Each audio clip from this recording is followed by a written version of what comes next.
The morning felt like a cruel joke. The air was still thick with the same unsettling pressure, but everything outside seemed normal. The sky was a soft blue, the sun barely peeking over the horizon. The field stretched out in front of me, peaceful and empty. But something inside me felt different, like I couldn't shake the feeling that something was out there, something I wasn't supposed to understand. I knew I had to get out of the house to try to clear my head. The walls, the floorboards, the whispers, they were all driving me mad. Maybe a walk would help. I needed to breathe, to get away from the endless echo of the voices in my mind. I walked down the dirt path that led toward the barn, my footsteps crunching against the dry earth. The air felt thick, like it had been holding on to something, waiting for me to pass by. As I neared the barn, I caught sight of a figure moving at the edge of the field. A man, hunched over, walking slowly with a cane. It was the old neighbor, the one I had seen when I first arrived, the one who had warned me about the farm. He was known for being a little eccentric, but today he looked different. His face was grim, his eyes sharp, as if he had something important to say, something he wasn't sure whether to share. I approached him slowly, trying to keep the conversation casual, but I could tell he wasn't in the mood for pleasantries. "You shouldn't be here," he said quietly, without even looking at me. His voice was rough, like he had been carrying something heavy for too long. I hesitated, unsure how to respond. "What do you mean?" He turned his head, his eyes locking onto mine with an intensity that sent a chill down my spine. "The farm," he muttered. "You don't know what you've walked into. No one stays long, not without paying the price." I felt a strange knot tighten in my stomach. "What are you talking about?" The old man shuffled closer, his cane tapping the ground with each step. "The farm's history isn't something people talk about much. You'll hear whispers, but they don't mean much. What matters is what happens when the sun goes down." He glanced around nervously, as though the land itself might be listening. "Stay inside after dark. Don't go near the woods. Don't break the rules." He stopped, his gaze dropping to the ground. "I was the one who worked this land before you, and I've seen things I can't explain. People don't just leave this farm. They disappear." I felt my heart race. My mind race too, trying to make sense of what he was saying. "Disappear? You mean they just left?"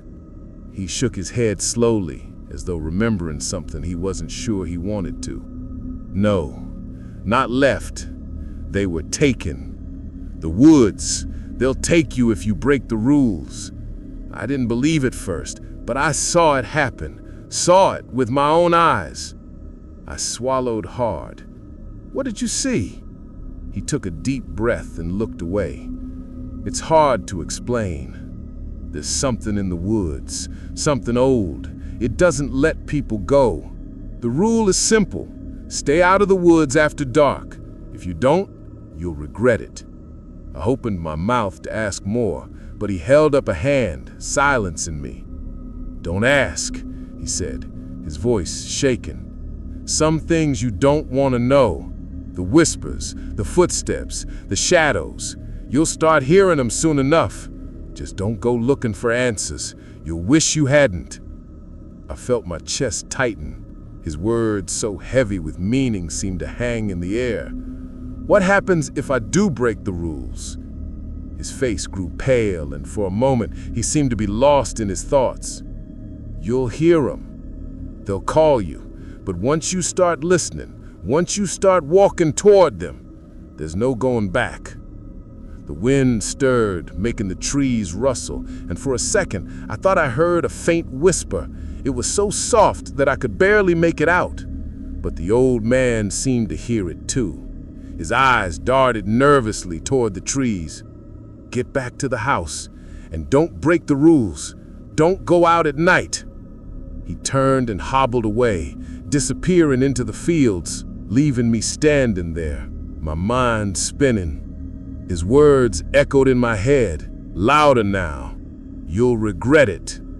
I knew I needed answers, but part of me felt like I already had them. I couldn't shake the feeling that the farm, the land, the woods, they were alive in a way I couldn't understand. Something dark was buried here, and I had no idea what it was. But I knew one thing. I couldn't ignore the warning. Not anymore. That night, the whispers came again. They were louder this time, more insistent. The old man's warning still rang in my ears. "Stay inside after dark. Don't go into the woods." I didn't think I could follow the rules. Something inside me urged me to go out there, to discover the truth, but the fear was too strong. The whispering voices, the footsteps, the memories of the old man's warning. It was all too much. I stayed inside, but I knew the silence wasn't gonna last. The house felt colder, and the darkness seemed to press in from all sides. Something out there was waiting. I could feel it, and no matter how hard I tried to ignore it, I knew that eventually I would have to face it. I couldn't shake the feeling that the old man's warning wasn't just some superstition. The more I thought about it, the more I realized that the land had its own rules. It wasn't just the woods, the whispers, the footsteps, the unsettling silence. It was all connected to something deeper, something that had been here long before I arrived. The next few days were filled with tension. I stayed inside, keeping to myself. The windows were shut tight and the doors locked. I felt like I was in a prison of my own making, but I couldn't bring myself to break the rule. Not yet.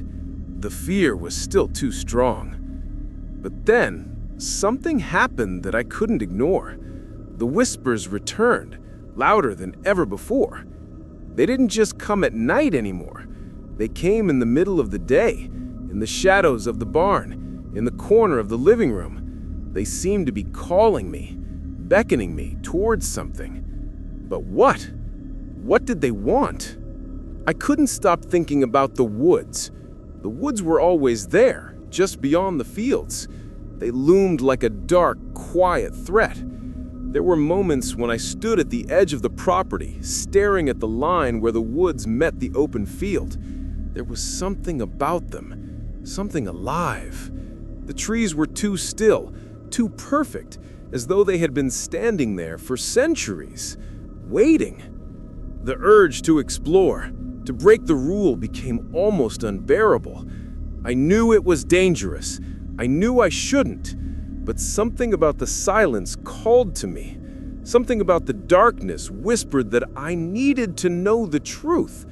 I needed to know what lay beyond the trees. One afternoon, I couldn't resist any longer.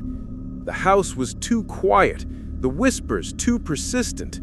I told myself I just needed to see. Just one quick look. It would be harmless. Just to the edge of the woods. I would stand there, and then I'd turn back.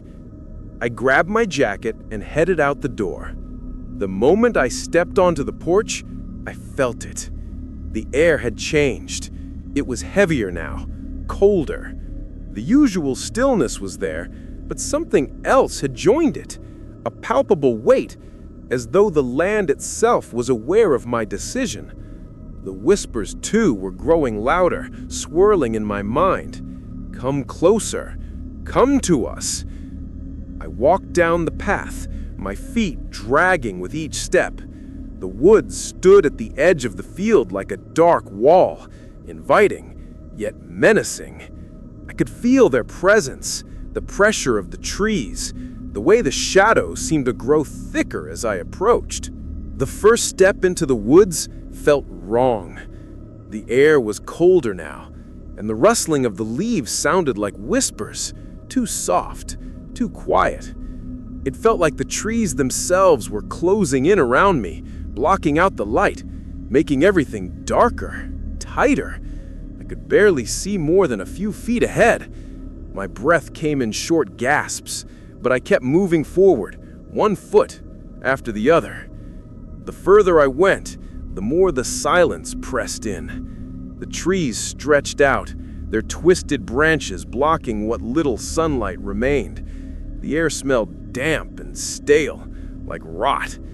I could almost taste it in the back of my throat. The deeper I went, the harder it became to breathe. I stopped. It wasn't a conscious decision, not really. My body just froze, my feet planted in place. I didn't want to look around, but I couldn't help it. Slowly, I turned my head. The woods were so still, so silent, that it felt unnatural. The whispers had stopped, but something else had taken their place. There, just at the edge of my vision, a shadow moved. It wasn't a person. It wasn't an animal. It was something else, something darker. It darted between the trees, vanishing before I could get a good look at it. But I saw it. I knew it was real. My blood ran cold. I wanted to run. I should have turned around and fled, but my feet wouldn't move. My heart hammered in my chest, each beat deafening in the silence of the woods. I stood there, paralyzed by fear, and then the whispers returned. Louder now, clearer. "You shouldn't be here." I snapped out of it, spinning around and running back toward the edge of the woods. My legs felt heavy, my breath ragged as I pushed through the thick underbrush. The path seemed to stretch longer, like the woods didn't want to let me go. The trees closed in on me, the branches reaching out like hands trying to pull me back. When I finally reached the field, I collapsed to the ground, gasping for air. I looked back at the woods, my eyes wide, but everything was still. The whispers had stopped. The trees stood silent, unmoving. I was back in the light, but I didn't feel safe. I had broken the rule. I had crossed the boundary, and I wasn't sure if I could ever come back from it. That night, as I lay in bed, the whispers returned. But this time, they weren't just distant murmurs. They were inside my head, louder than before. They surrounded me, suffocated me. "You shouldn't have gone into the woods. You shouldn't have listened to the voices." I buried my face in my pillow, trying to block it out, but it didn't work. The whispers were no longer the wind or the trees. They were coming from within me, from the dark, hidden part of the farm, the part that had been waiting. Something had changed. The land had accepted me or rejected me. I wasn't sure which, but the price had been paid. And now, there was no turning back. The whispers were louder now. They were closer. I could hear them in the walls, in the corners of my mind. They weren't going to leave. Not until I understood the truth. And I'm not sure I wanted to know what that truth was.